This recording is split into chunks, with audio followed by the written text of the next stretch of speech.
అనగనగా ఒక అడవిలో లేడిపిల్ల మేస్తుంది. ఈ లోపల పెద్ద పులి పరిగెట్టుకొచ్చి, ఏమే లేడిపిల్ల మీ అమ్మమ్మండ మా అమ్మగారిని తిట్టిందంట, ఆవిడ అవమానంతో చచ్చిపోయిందంట, దీనికి సమాధానం ఏం చెప్తావు అని గడిసిరిందంట.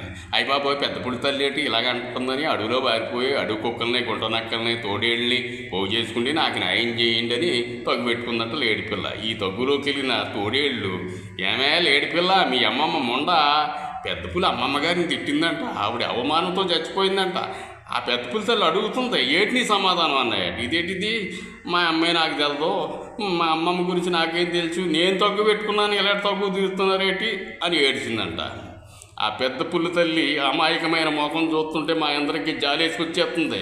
ఆ బంగారు తల్లికి న్యాయం చేయాలనుకుంటున్నావు, మీ అమ్మమ్మ ఉండ చేసిన తప్పుకి నువ్వు శిక్ష అనుభవించాలంతే, నీకు మరణ శిక్ష చేస్తున్నావు అని దాన్ని చంపేసేసి పెద్ద పుల్లి తల్లికి సగం ఇచ్చేసేసి ఈ తలకో ముక్క పీక్కు తినేసినాయి అంట. చూసారా, అలా ఉండాలి న్యాయం అంటే.